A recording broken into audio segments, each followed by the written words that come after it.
Hey y'all, my name's Alexandria, Alex for short, and welcome to my YouTube channel. This is going to be my first full-length video on this channel. For the past week, I've been re-uploading short videos from my TikTok. I will eventually be deleting it, and I'm just fully committed to YouTube for video content, and then my Instagram for pictures. So this channel is going to be lifestyle broad category, and I'm going to include vlog videos of my life on the road because I do live on the road, as well as videos like this one, makeup and beauty content, skincare, and videos with like creating, coloring, just, things I do with my life and free time. And this video in particular is a makeup and story time that I did all the way back in October of 2023. But this story is really important to me, and I've already uploaded the short that I've made from this makeup look, so I'm gonna have those linked if you want to check out both. The short was really fun to make, and while this story isn't the greatest story, it's about a really bad friendship breakup, it was a fun makeup look to do, and it was very cathartic back when I was making this video to tell this story and to share the lessons I learned from that really awful friendship breakup. I do say maybe a couple times in the video that it was my worst friendship breakup ever, and unfortunately things have progressed to where it's the second worst, but that's another video, another time. So please enjoy, like and subscribe, come along with me on this journey. Don't mind my lips looking weird. I had an allergic reaction this morning. And this is it's a decently lengthy video. It took me 9 parts on TikTok with the 10-minute videos. So maybe put it on the background while you're cleaning or doing stuff, and then come back to the end whenever I reveal the final makeup look. It was definitely a trust the process kind of look. I was sometimes just doing things without realizing while I was talking. So doing story time while doing makeup and not letting the makeup turn to crap will definitely be something I have to work on. But anyway, without any further ado, please like the video, please subscribe so I can get to 1,000 subscribers as fast as possible. That's my next goal for this channel. And thanks for being here. Let's get to the video.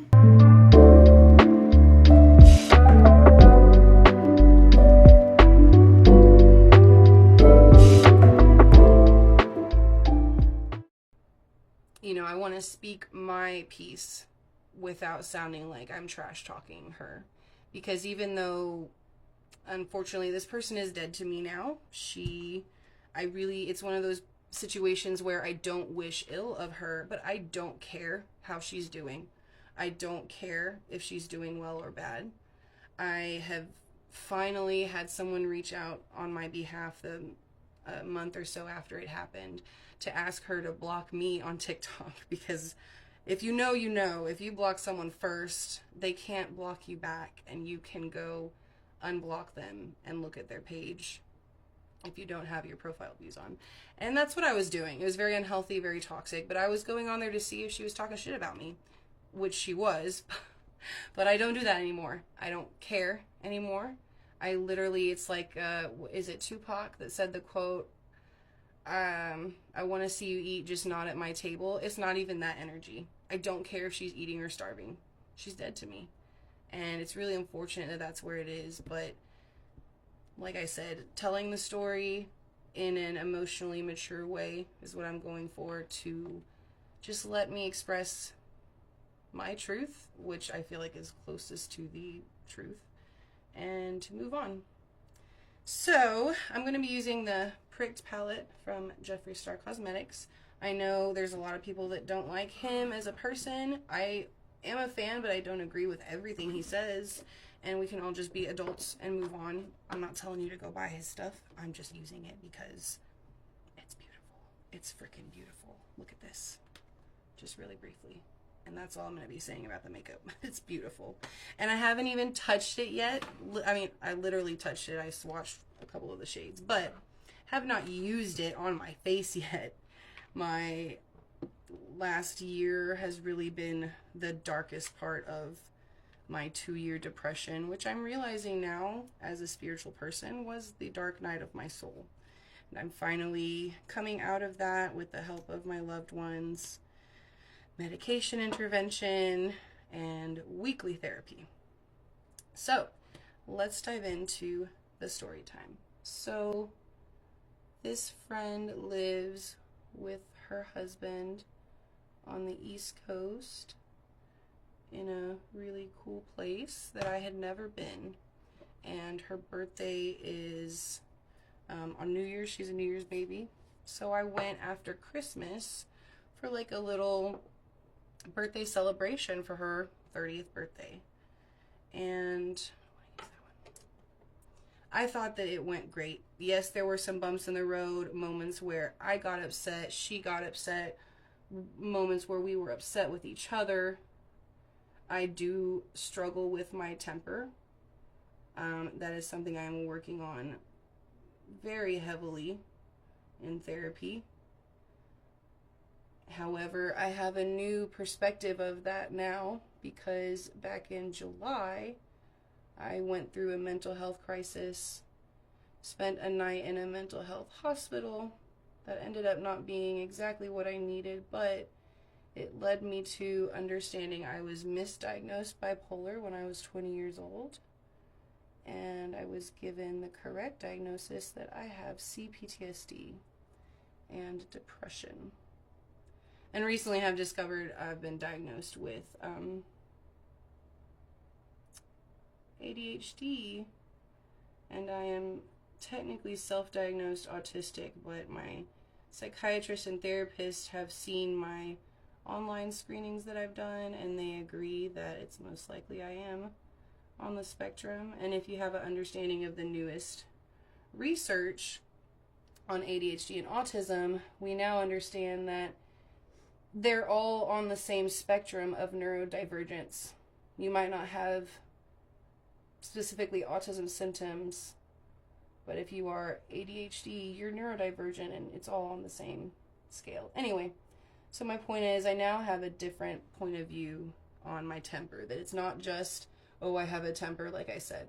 To be fair, I have PTSD. I have CPTSD, which is complex post-traumatic stress disorder, which means that I have a multitude of triggers that are can be a lot more nuanced, a lot less obvious, because they are connected to a multitude of traumatic memories from my childhood. So, you know, I had one moment where I snapped at her, but I immediately apologized. Like, that's my thing. I know I have this issue. Even before, you know, back in January visiting her, before having these diagnoses that helped me understand myself better, I've known for a while I struggle with being angry when really my feelings are hurt. That's just psychology 101. Anybody can use anger to sort of defend themselves from having to feel sadness, embarrassment, anything like that. And I thought that she understood that about me as well. And I thought that owning up to it immediately after the fact, being like, I'm so sorry I snapped at you. I'm the type of person that I apologize. I was wrong for what I did. And then I will explain, you know, this is what was going through my head. This is what I was feeling when I snapped, to explain that why I was acting out of character. You know, that I am a genuinely sweet person, and when that anger comes out, it's for a reason, to protect me from something else. And so I will apologize first, explain why the hell I did what I did, but then follow it up with, but no matter what I was feeling, it's not okay that I snapped at you. And I did that. Bitch, I did that. I always do that.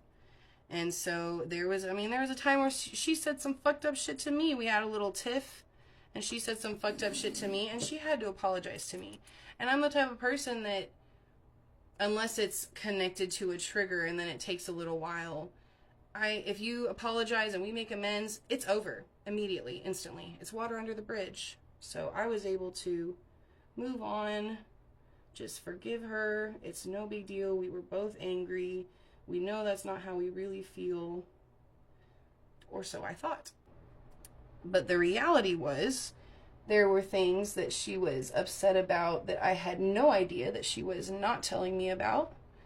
There were things that I had done and I had apologized for that she said, all is forgiven, blah, blah, blah, when really it wasn't all forgiven. She was hanging on to things to use against me later. And I did not think for a second, after 13 years of knowing her, that she was that kind of a person. I really didn't. I really never in a million years would have imagined her to be the type, and you know what I'm talking about, the type that remembers every little slight, every little thing, even if it's something that they never did you the courtesy of telling to you so that you could apologize and make amends. They're going to remember, and when they're angry, when they allow themselves to be angry, they're going to use it against you. They're going to use it against you. That's exactly what she did. My trip ended. I flew home. My flight landed very late that night. And the next morning, I'm messaging her because he's in Walta. Messaging her in the morning, saying good morning and typical stuff, because that's the kind of best friends that we were.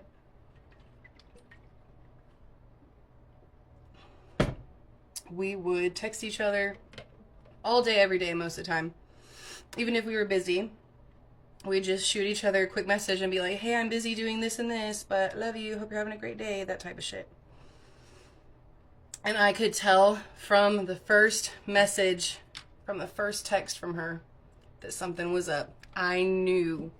But I had things to do with my husband. We went to go run errands or whatever that morning. We needed a few things around the house. And I was just like, maybe she's just tired. I don't know. But whatever it is, I'm sure she'll tell me later. And oh boy, did she. She sent me a message saying that she needed to talk to me about something. And I was like, oh, I knew it. Here it comes. So I asked her, okay, what is it?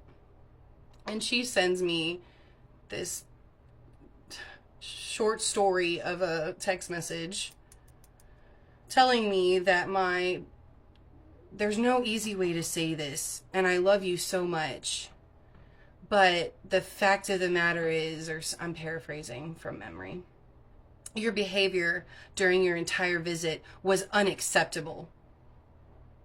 Excuse me? Am I your child and you're scolding me? You prefaced that message, she prefaced that message with, I love you, and there's no easy way to say this, but then did not say it gently, did not try to ease that blow at all.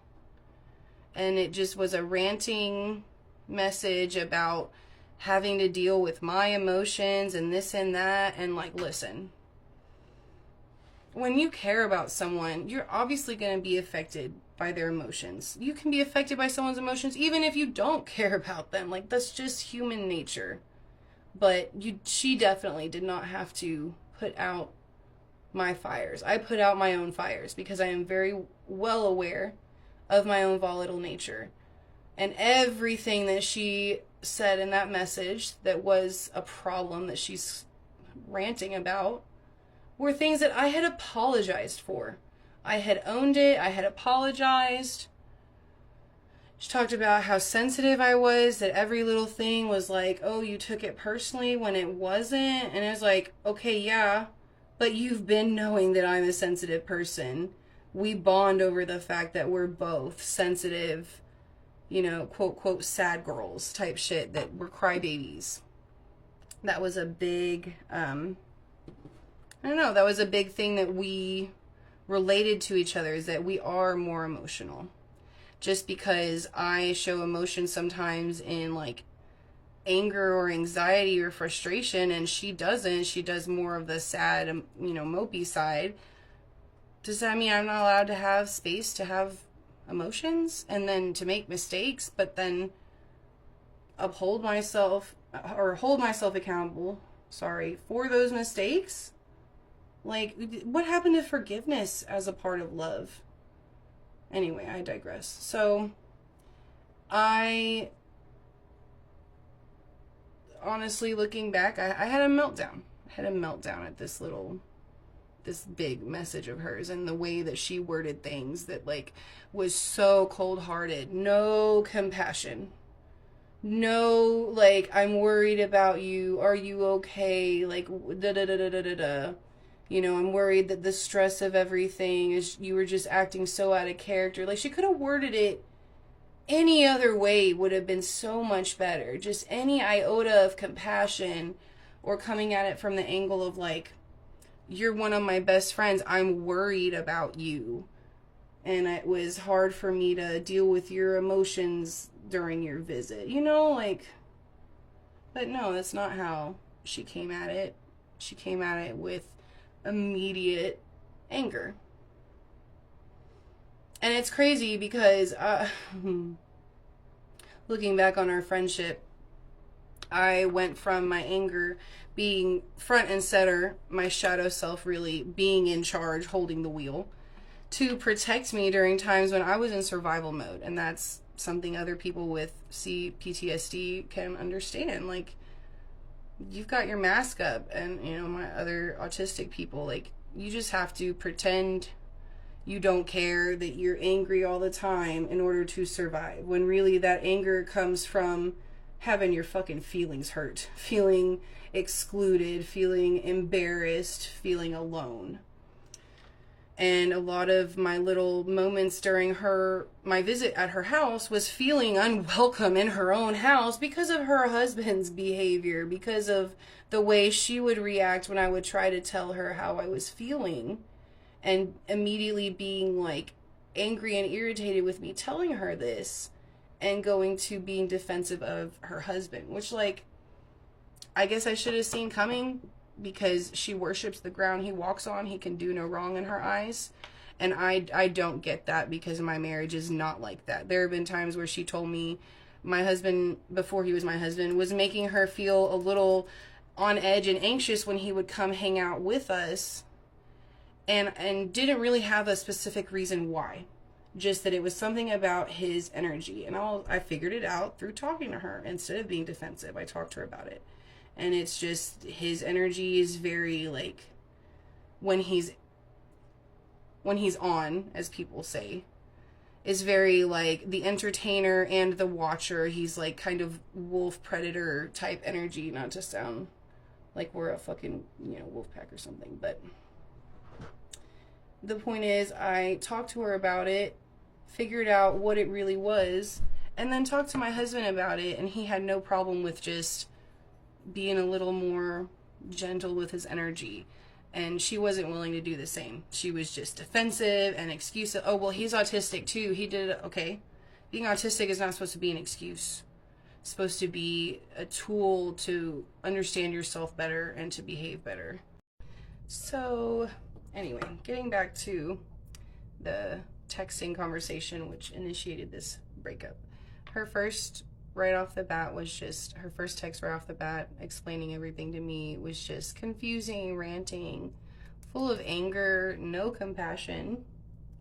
And mind you, during this time, my husband and I are really struggling financially, to the point where I did not pay for this trip in any way. I was going to pay for half of it, half of my plane ticket, have money for food and things like that. And I had a little bit of money for food while I was there, but for the most part, I had to rely on them to get groceries that I could eat. If we went out, she paid for me to have fast food. We weren't able to do that much because their car was in the shop. And that's another thing.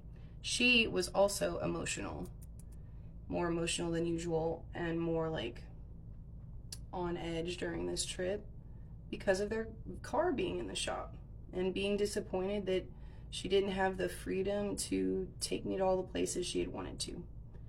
And I tried to keep encouraging her, like, you know, let's just focus on, I get to be with you like every day. That's all I expected. Like, I didn't have big expectations to go a lot of places with you.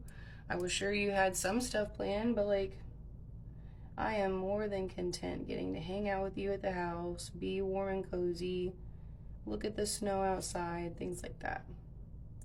So it's just completely, to me, unfair and hypocritical to condemn me for being more emotional when she was just as emotional, even though it was different emotions.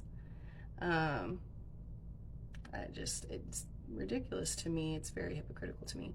So anyway, I had a meltdown from that first text. I needed to recover, regulate, take a nap.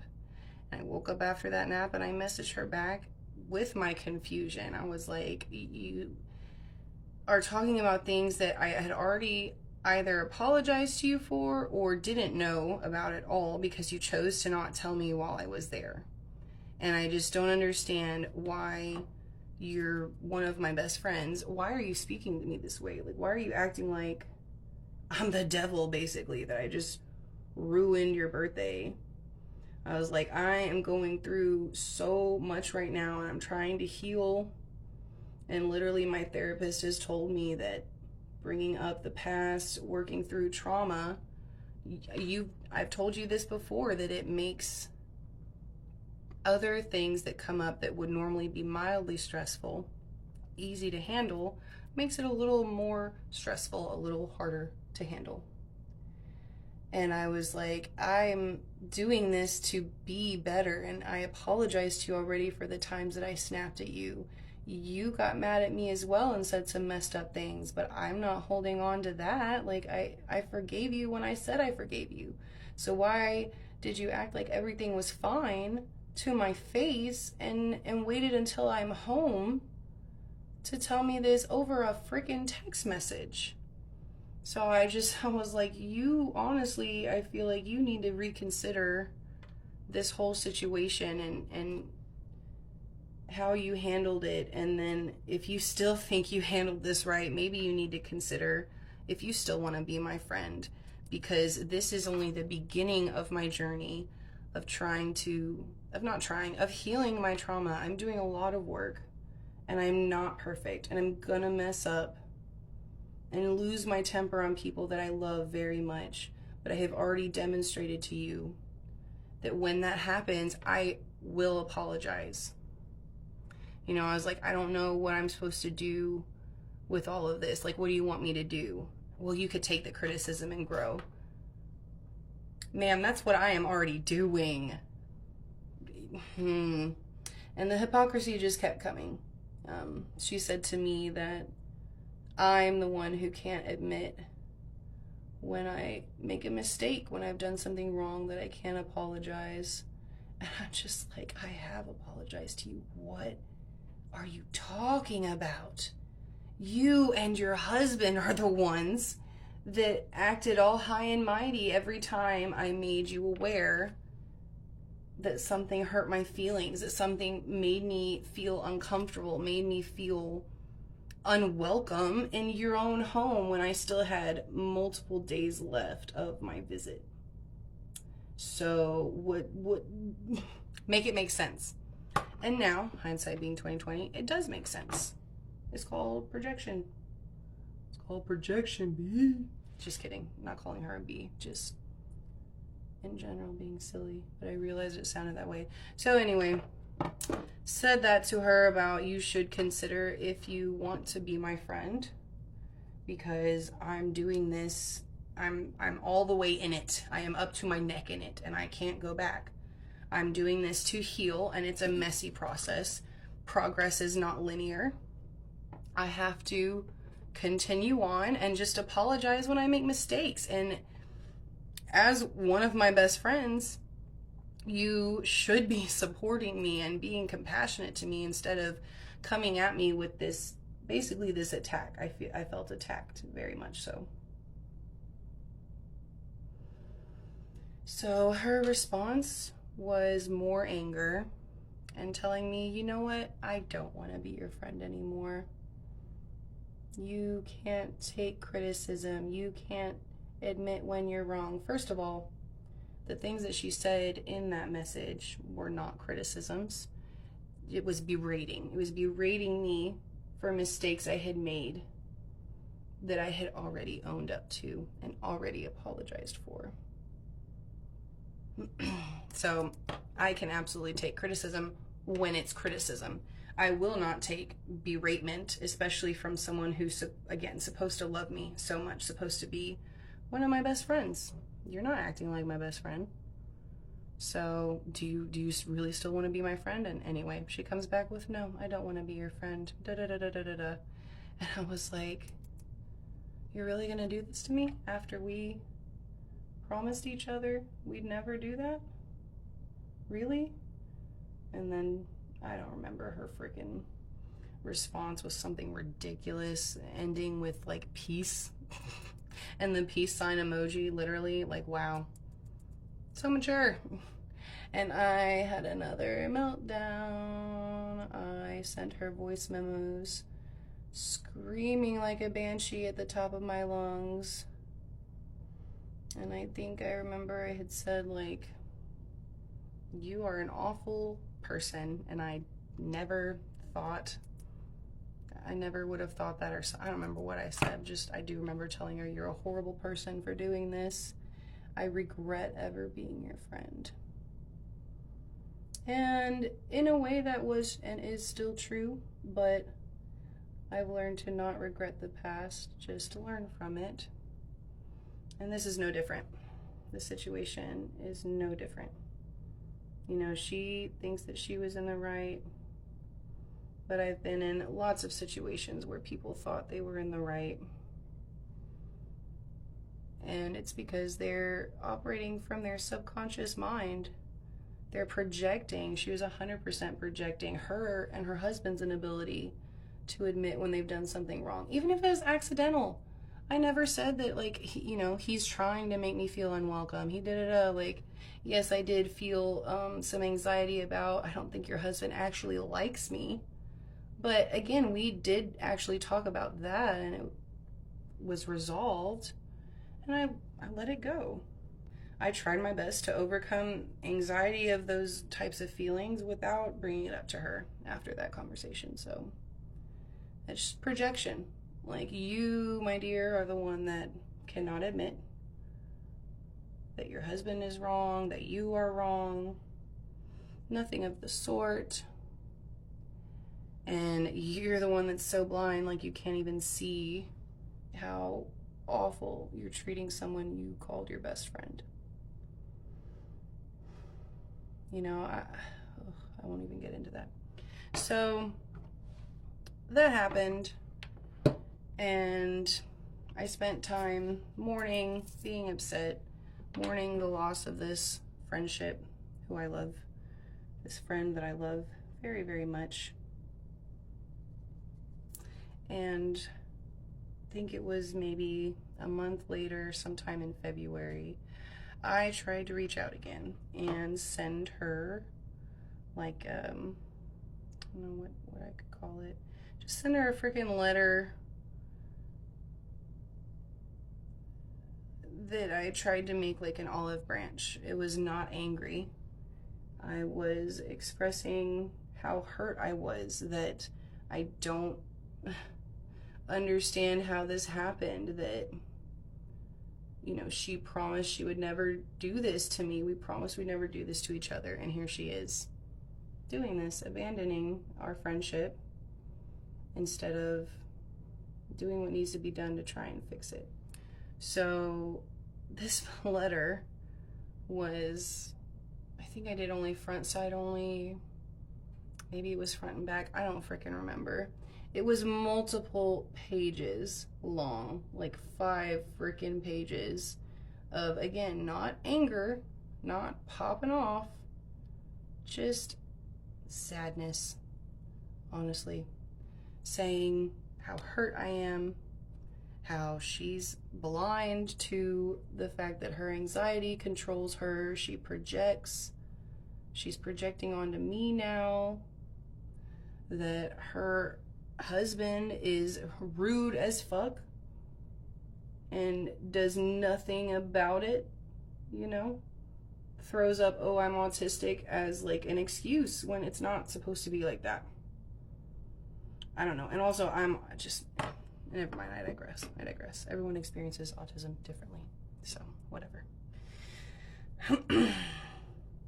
And like I said, this letter was not going off on her, just explaining the reality of the situation, explaining, you know, you are not the one who's right here, Emily. You are really messing up. You're acting out of character. I don't understand where this is coming from. Like, you know me. I thought you knew me. I thought you knew my true heart. And you know that I never mean to hurt you. And I always am genuine when I apologize for snapping, for losing my temper. And I always explain to you that the temper was there to protect me. And I know that it's not okay and not an excuse. I always end it with, but that's still not, doesn't make it okay. And I'm so sorry I said what I said. I'm so sorry I did what I did. And you are almost incapable of doing so. I mean, it's to the point where, like, she has a fatty liver. And during the visit, I noticed how much she was drinking. And I get it, we're celebrating her birthday on the first couple of days there. Was like that first weekend was her birthday. But I tried to very gently say something when we went out to get groceries and I'm going with her. And one of the stops we're making is to the liquor store to get more liquor and beer. And just expressed my concern that she drinks more than I thought she did, that her husband drinks way more than I thought he did, and that, you know, just expressing that it feels like he could be a little more supportive, in my opinion, by not constantly drinking himself, by not constantly having liquor in the house. You know, the state they live in on the East Coast now, and even the one they moved from on the West Coast, had recreationally legal cannabis. So just in my mind, it's like not even necessary to have alcohol to relax if you live somewhere where cannabis is recreationally legal. Because why?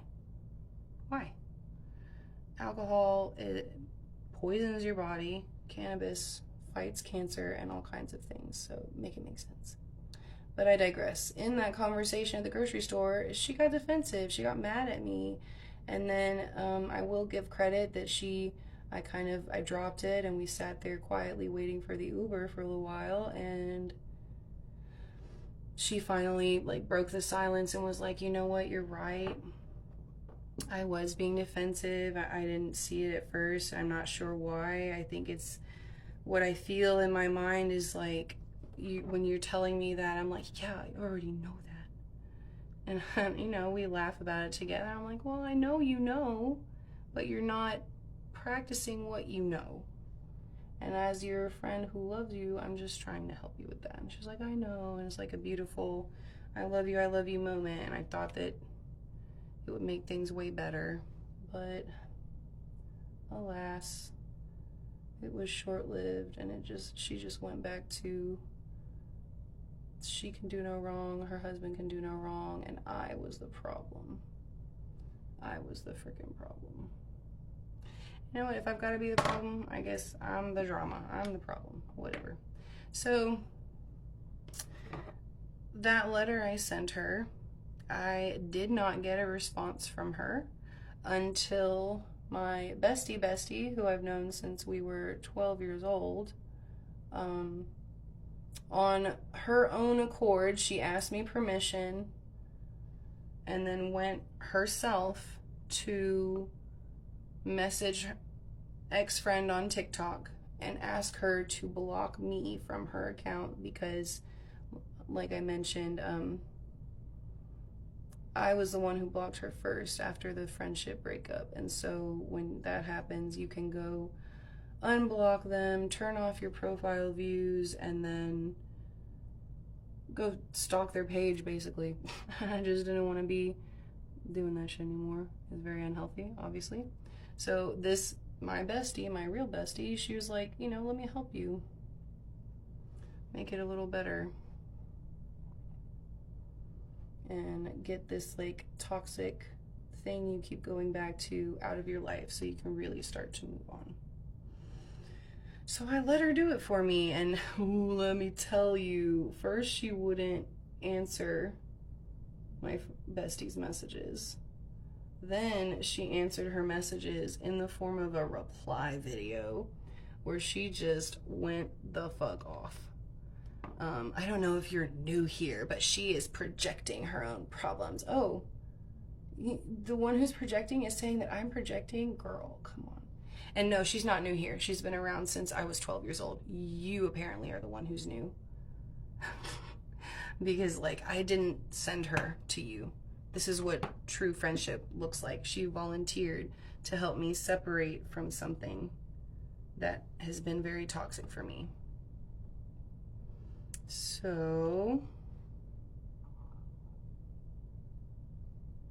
I think even that video, she ended up having it taken, like either she took it down herself, or my theory was that TikTok took it down because it was like almost bullying or something. She's going off. I'm telling you, the anger.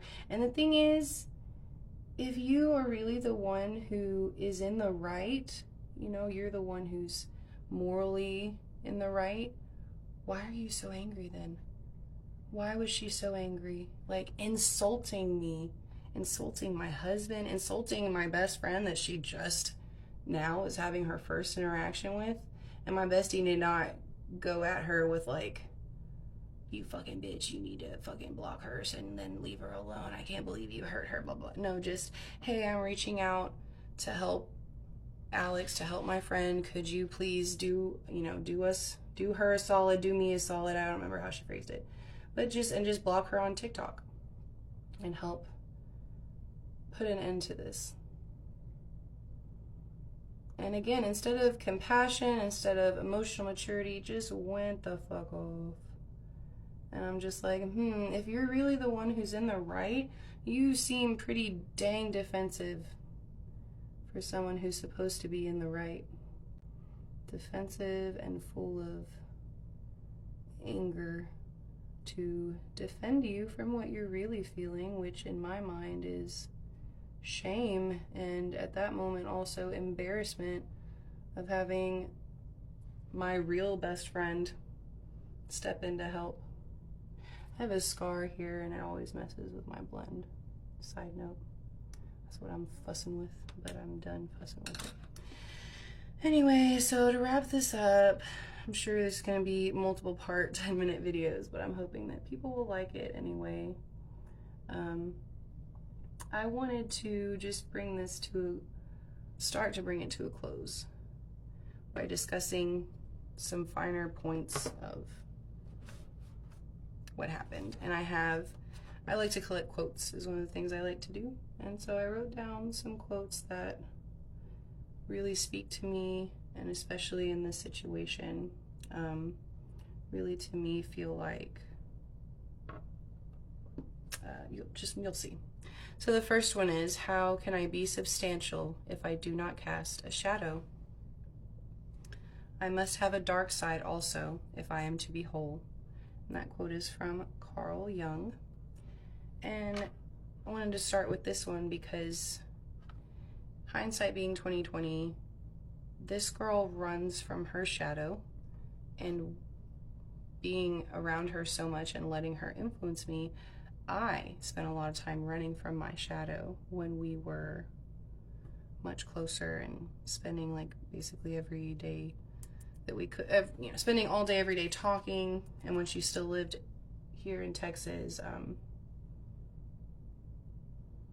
just going to see each other as much as we could. And that influence that she had on me was to go from one extreme to the other, go from my anger being front and center all the freaking time to protect me from ever getting hurt again, to locking my anger, my shadow self, in the closet, trying to never be angry ever, trying to never offend anybody ever, because that's the way she conducts herself. And I'm sorry, but that is not what I believe in.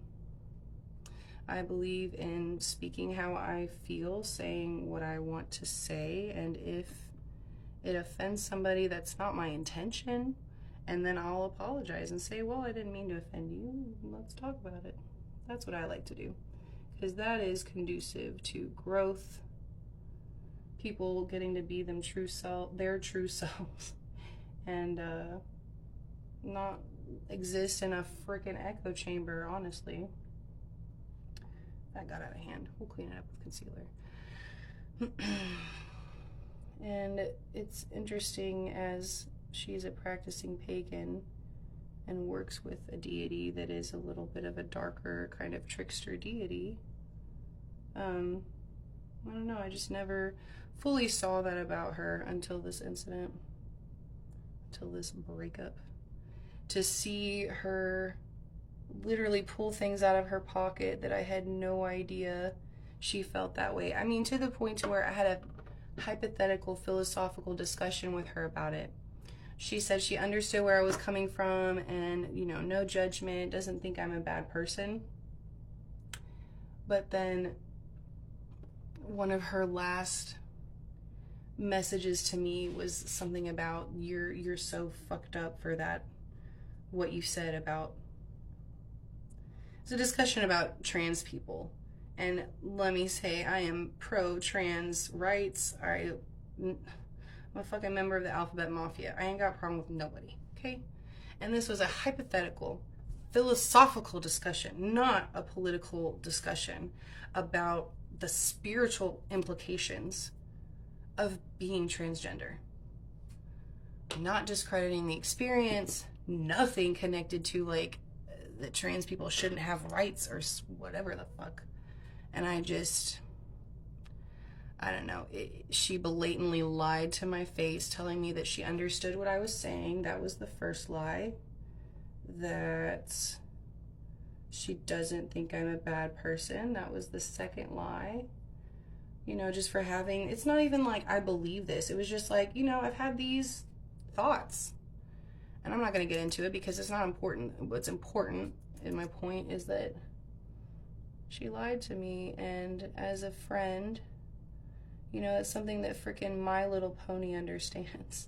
You know, you have episodes with Applejack talking about honesty and that it's important to be honest with your friends even when it's hard, especially when it's hard. And I freaking got into My Little Pony because of her. I'm just like, girl, My Little Pony even gets this. You're gonna hide how you really feel and then use it against me when you're angry? The fuck? This is definitely a trust the process type of moment because, oh my god. Anyway.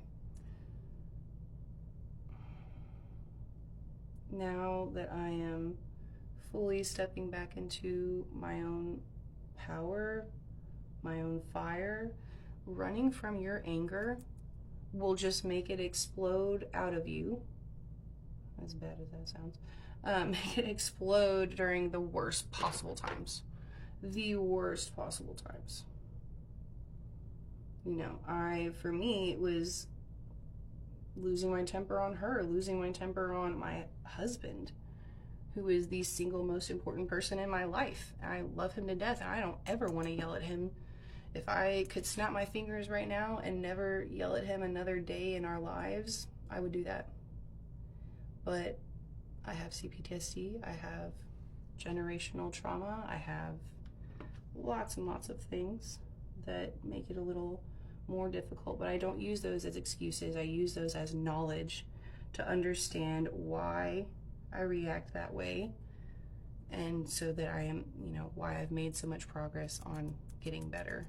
I really do believe and give myself the credit that I have gotten exponentially better, and it's just going to keep being that way. It's going to keep getting exponentially better.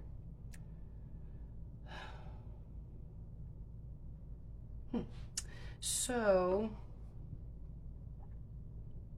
I do not like that. I'm going to clean that up with concealer though, so let's look at that part. I like that. Let's blend it a little more.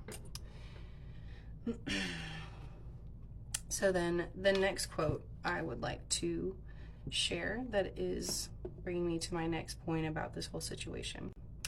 Anyone can hide.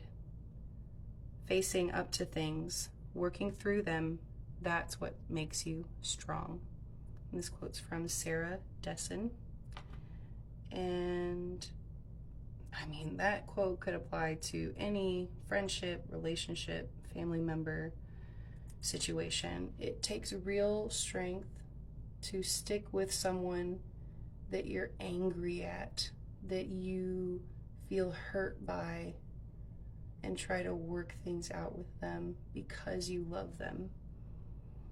You know, she probably thinks she was very strong for what she said to me in those text messages, for holding me accountable, for, you know, telling it like it is, when the reality is she's being cowardly, honestly, being weak, running from a situation that is hard, that is upsetting, but that's what you promised to do. That's what she promised to do, was to never abandon the friendship again, to always work through whatever would come our way.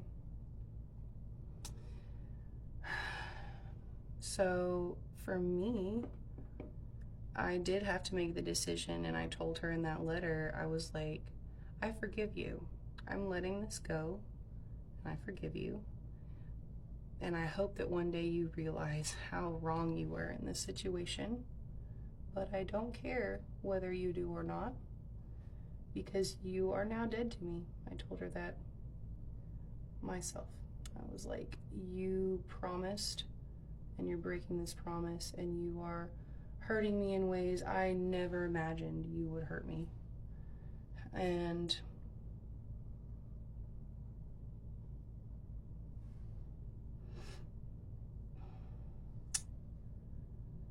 so because of that, I forgive you, but I will never be your friend again. I was like, you know, my mailbox is always open if you want to send me a reply letter. I'm not blocking you your email. So if you'd rather send me like an email, you can do that too. I am fucking this up. It's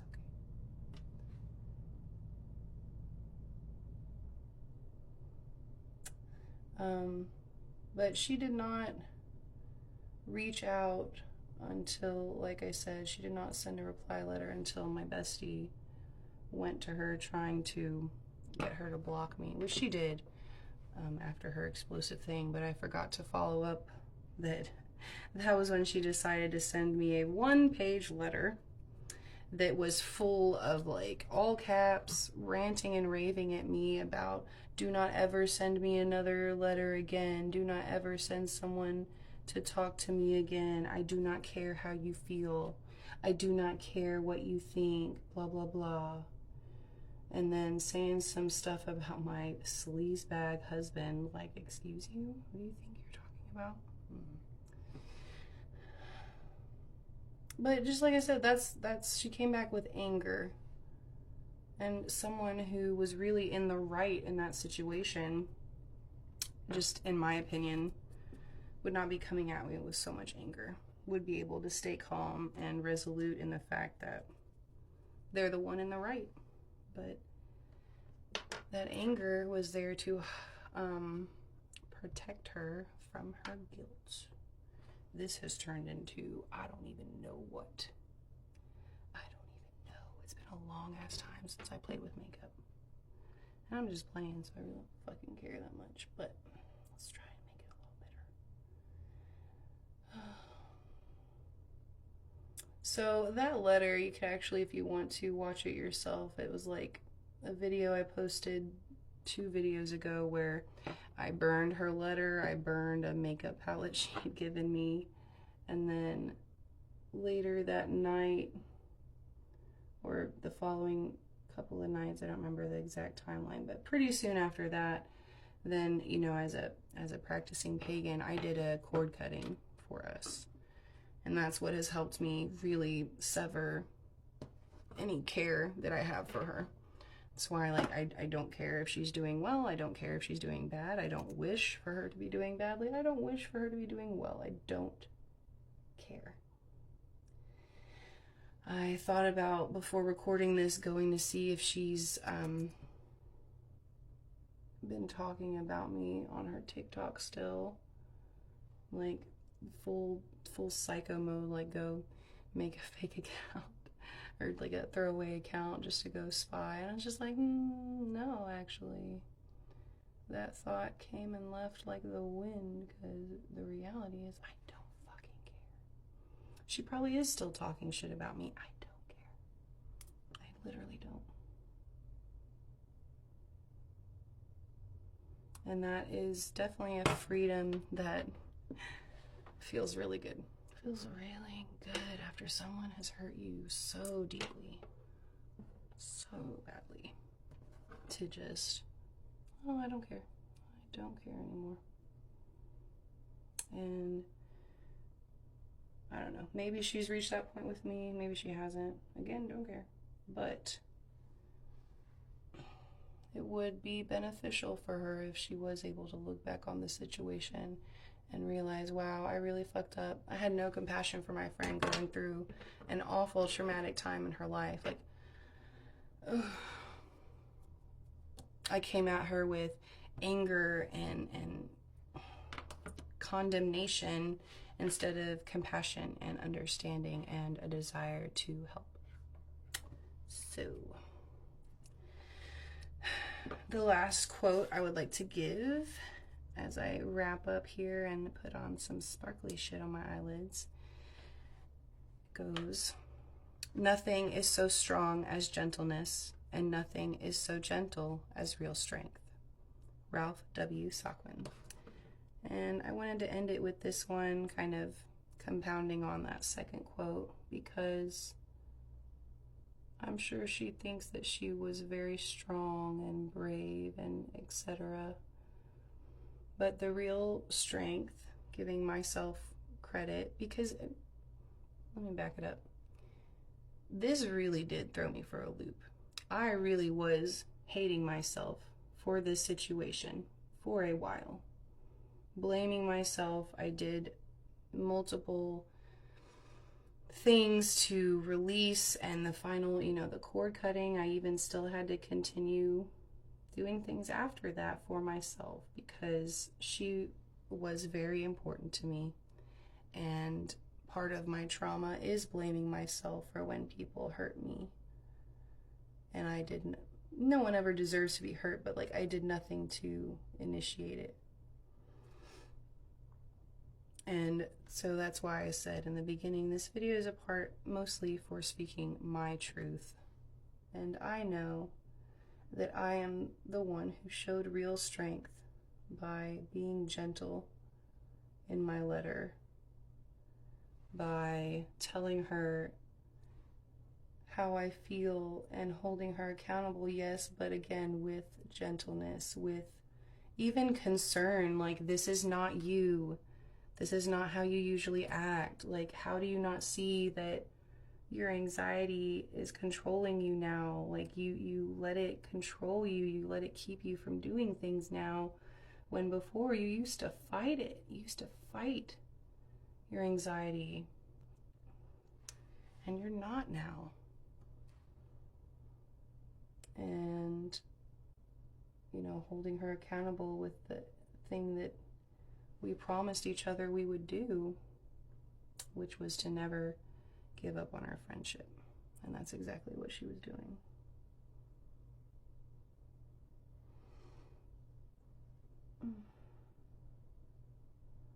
But her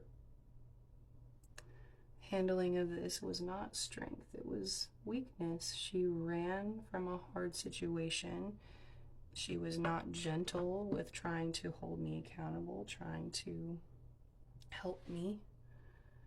And it's unfortunate to have to say that about someone I used to love so much, but it's the truth, and that's why I'm not afraid to say it. That's the whole point of these multiple videos. Good Lord, I don't know how long it's going to be. I'm going to stop with the eyes and come back with everything finished, just to summarize my thoughts and also give some advice to anybody going through or recovering from something like that.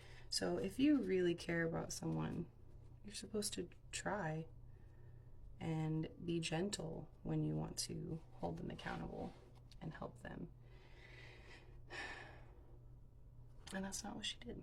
So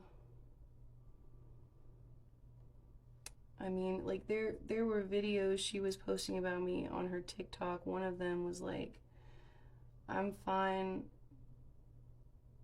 Something about I'm fine being the villain in your story, or I know I'm the villain in your story, but you were the crackhead in mine. And that's something I mentioned to her in my letter. Again, not from like a calling her out vibe, but from like a, how could you say that about me? Because I'm a recovered meth addict. I'm almost 10 years clean. It'll be 10 years next January. And I know that obviously meth and crack are not the same, but when you have dealt with people being judgmental, they will throw out insults like that that make no sense, especially when they have no knowledge of like drugs and things. And I mean, it's a very similar drug. So anyway, I've just had people call me that as an insult. And it's funny, after I sent her my letter, she took it down. Took down that video. So I guess there's some part of her that at least knew on some level that she was fucking up, that she was being really wrong. I don't know. It is disheartening, it's heartbreaking, all of those things together. But in the end, it's been empowering as well. Honestly, incredibly empowering. And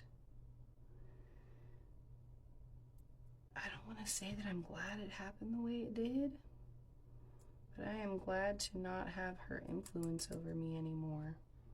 You know, it's not that she tried to, I just like to keep the peace with her.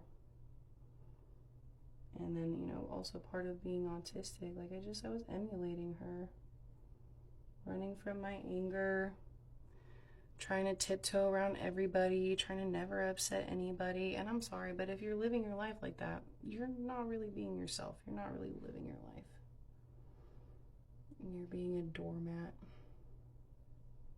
I think that's a really sad way to live, and I don't want to live like that. I know that being myself offends some people, and I'm learning to revel in it, to be honest. It just means that I'm doing me. I'm doing me. But on a more serious note, this almost took me out. You know, I struggle with depression. I struggle with thoughts of unaliving myself.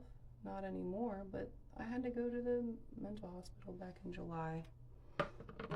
And in January, February, even in March, around my birthday, this was still very, very heavy on my mind. And was definitely a factor of me thinking very hateful thoughts about myself. Trying to recover from this. And that's why I'm sharing this with you guys. It's about knowing that, was I perfect? No. Did I make mistakes? Yes. But I had apologized for those mistakes. I had done my best to make amends for those mistakes. And she was the one who broke a promise to a friend. Someone she claimed to love so much, but then treated with absolute malice. It was like once she had permission, she just went full on hatred mode where she's talking shit about me on the internet. And as a practicing pagan, I tried to tell her in my letters, like, I know you're talking shit about me. First of all, from your own words in the text messages where you said you've talked to other people about this and they agree that that's not okay. When who knows, like, what version of the truth you're telling them. But also because I feel your energy. I was like, even if you're not sitting down in front of your altar to do a hex or whatever against me, you're sending hateful energy my way. And hindsight being 2020, I was sending my hurt energy towards her. Like, I did not realize, you know, burning this, destroying this candle she had given me that was for astral projection, and then one of her videos was like, I shouldn't have given her that astral projection candle for Yule. And it's like, girl, I never even used it. But again, hindsight being 2020, I kind of did when I burned it in my bonfire with other things she had given me. You know, that was very much me releasing my anger.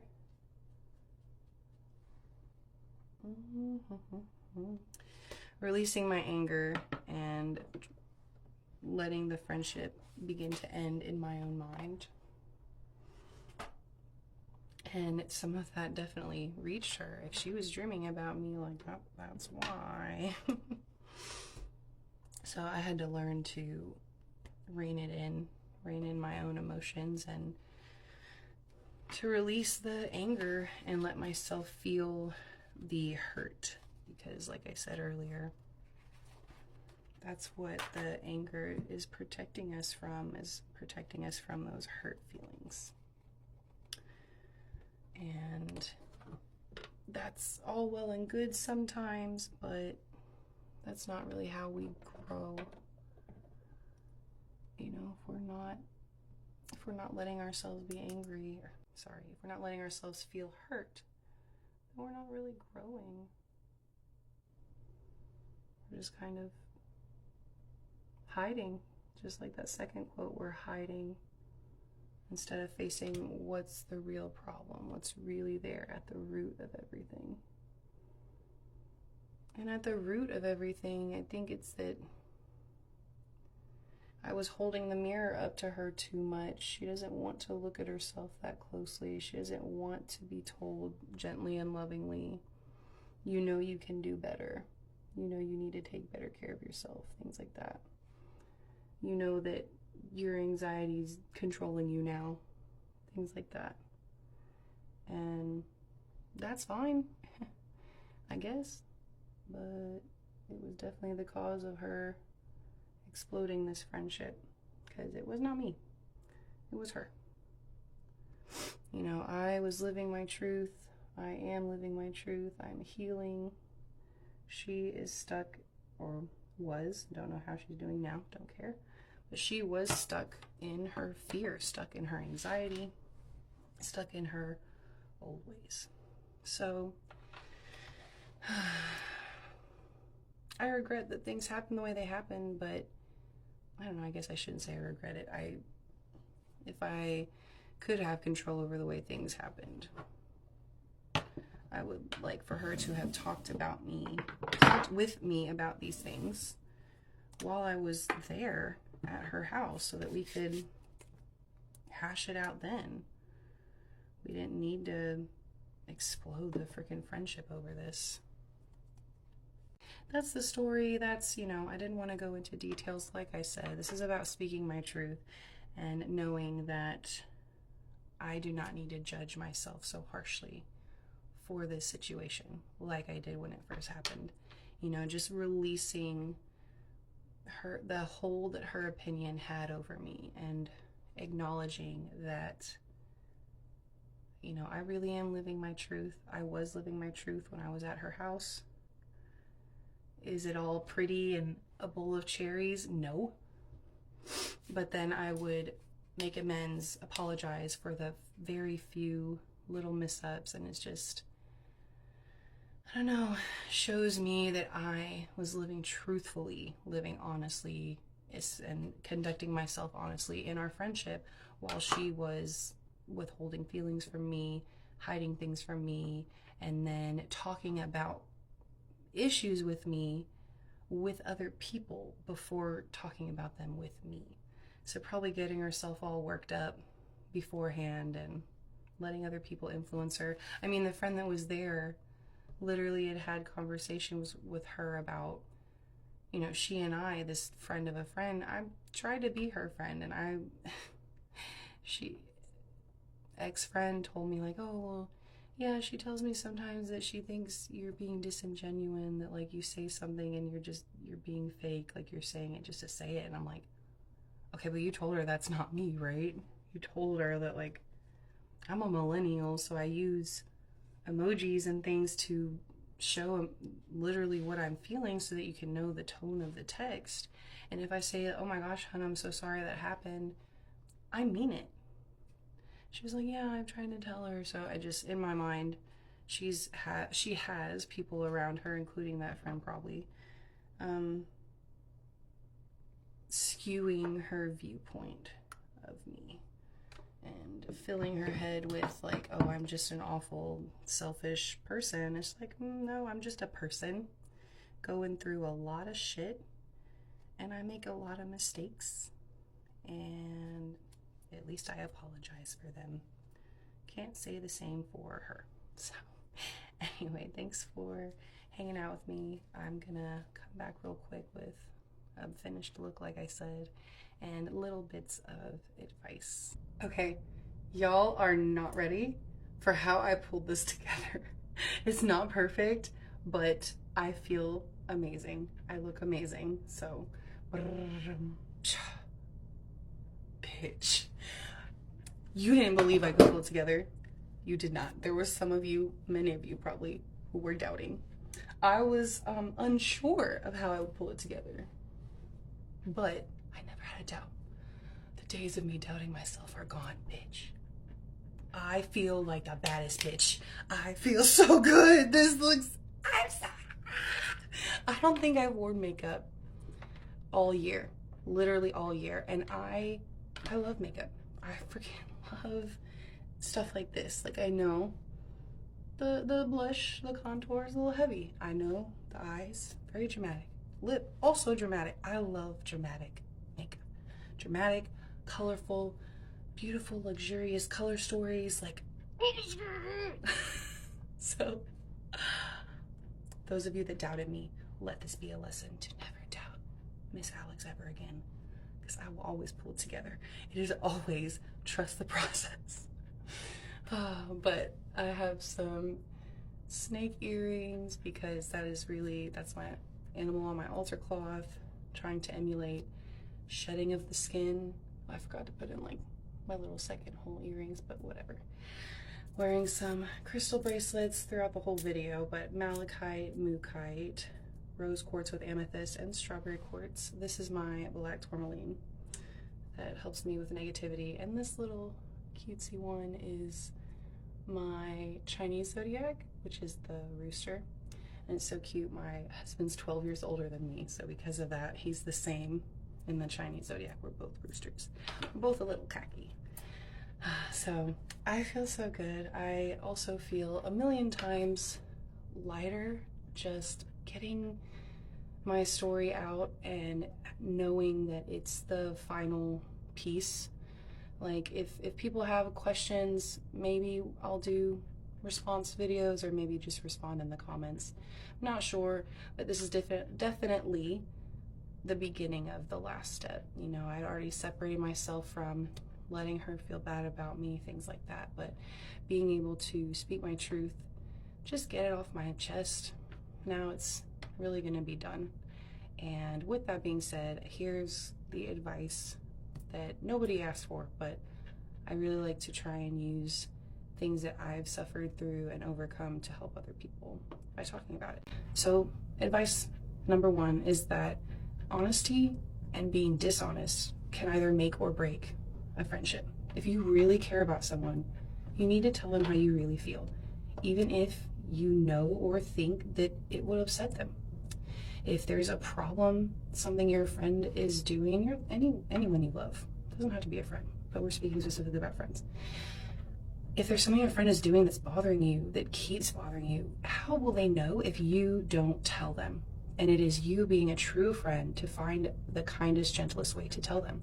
And my besties actually help me see something that I do that I could do better on, which is that when I have something stirring up that I'm feeling a little insecure, anxious about, to ask questions, to be like, hey, when you did this or said this, did you mean it this way? Because that's kind of how it came across. It kind of made me feel XYZ, and I just wanted to ask you instead of assuming, or ask you, you know, what you really meant by that.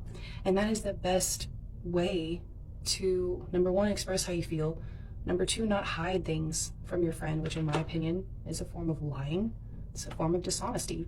And then number three, make the friendship stronger by having a healthy conversation about emotions and being able to have that answer of, oh my gosh, no, I didn't mean it that way.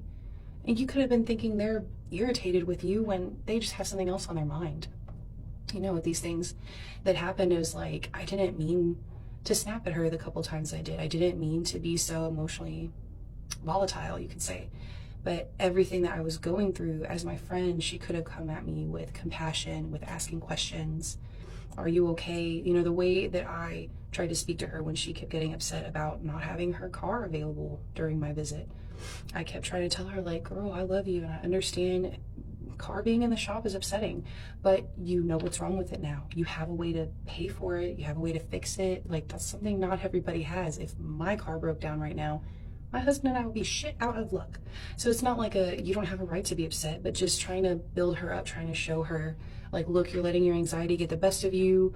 You're dwelling on being upset that you don't have it right now, instead of just focusing on enjoying being with me in the way that we can, which is, yeah, spending a lot of time at your house, but I was excited for that. Like, it's wintertime. Anyway, so that's advice number one, is that honesty is key to making a relationship, a friendship, last. And if you are dishonest with in any way, that's going to plant the little seeds of destruction for that friendship, and it's not going to last. Real friends tell each other the truth, even when it hurts, because that's when it matters the most. And advice number two is that if you are going through a friendship breakup or have gone through one in the past that is or has changed the way you look at yourself, the way you judge yourself, try your best to come back to center and to understand that how people see you and how they interpret your actions and your words and your intentions behind them is probably not necessarily the truth. They're seeing everything filtered through the lens of their life experiences, their insecurities. If they have trauma, their own traumas, which who these days doesn't have trauma? So try your best to let go of the weight that their words are having on you, and come back to the center of knowing who you are, knowing your truth. If you didn't handle the friendship breakup or things leading up to it to the best of your ability, own that without the guilt, without the shame. You know, it's good to hold ourselves accountable, but when we let it unravel into guilt and shame, that's not really conducive to changing. It's just hurting ourselves over and over and over again. We have to accept that we made a mistake, forgive ourselves for that mistake, and then improve to try and not make that mistake again. But if you're going through something like I went through, where similar to me, you know, once your head is clear, once the emotions stop lying to you, you know that you handle things to the best of your ability. You know that you tried to have emotional maturity, that you tried to speak your piece without destroying the friendship, then it would be the best thing for you to let go of anything that they said, any guilt that they're putting on you, any judgments that they're putting on you. And do not be carrying that around. Do not be letting that weigh you down when they're not even in your life anymore. If they really cared, at the end of the day, they would have stuck around to work it out with you, just like that second quote said. It takes real strength to stay. It's easy to hide. It's easy to run away and just say, oh my God, they were just so awful. I just couldn't do it anymore. Really? Because everybody has flaws. Everybody has trauma. Everybody has toxic traits and toxic reactions to certain situations. So then advice number three is to check yourself in the friendships you have now and look at, are they influencing you? And is that influence for the better or for the good? Because you don't want to have a friendship breakup to see that, oh, they're not the best influence on me. And it could be very subtle. Not like they're influencing you to make bad decisions, but like this situation with me realizing after the fact that she was influencing me to hide parts of who I was, not on purpose, but to keep the peace. I emulated her more. I tried my best to like stifle my fire, my energy, things like that. You know, I felt bad for having so much energy, so much fire around her very often, and just, you know, became very similar to her, the type of person that is angry behind closed doors most of the time. And I'm sorry, but there's no virtue in that. That's what I believe. That's my opinion. There's no virtue in hiding anger when anger serves a purpose. Emotions are on one side of the spectrum or the other. They're not necessarily negative and positive. Anger serves a purpose. Sorrow serves a purpose. Everything in between. It all serves a purpose. Without that, we wouldn't know really understand the weight of joy and happiness, gratitude, true love and friendship. So then advice number 4 is, if you've gone through a friendship breakup, to really look at it from as removed as you can once you've healed, to look at it as an example of that's not how you should be treated in a friendship. You know, for me, my 30th birthday this March was supposed to be spent with this ex-friend, and instead I ended up being able to go. My bestie, since we were 12, flew me up to Colorado, and we got to spend our 30th birthdays together because hers is 4 days before mine in March, and we are both Aries. And just from the moment I stepped in her door, emotional in a good way, but I walked in, and it was a thing where she was working, so I got to her apartment when she wasn't there, and she had like balloons that said happy birthday and this little kind of care package all laid out on her coffee table that's like, Colorado has recreational cannabis, so it's like a pipe with a bowl ready for me, and I'm pretty sure snacks, and it was just an immediately different experience. And then the entire trip was just example after example after example of what a real best friend is supposed to say and do when there's friction, when there's anxiety, and maybe even hurt feelings and anger. Like, we had moments where like we're talking things out, and I said something that she didn't, she's like, well, I don't really like that word, and doesn't get mad at me, takes a second to explain why. I would have moments of feeling insecure and thinking she's upset with me, and I would just ask questions, like I said in my other piece of advice, and she would be like immediately, oh my gosh, no, I'm so sorry, and explain, I'm stressed about this, and this, like I had this on my mind, literally just that second. I was listening to what you're saying, but in the back of my head, I'm worrying about this thing. And then the air is cleared, and I don't have to be anxious, and she explained herself to me with kindness and compassion, not with being frustrated, like, well, why did you take that personally? It wasn't even about you. So the advice is, look at these friendship breakups as a way to analyze the friends you still have and make sure that you and they are behaving the way friends should, which is with honesty, compassion. You don't just throw something away because it's a little messed up or maybe broken. You stick with it, you work on it because you love it.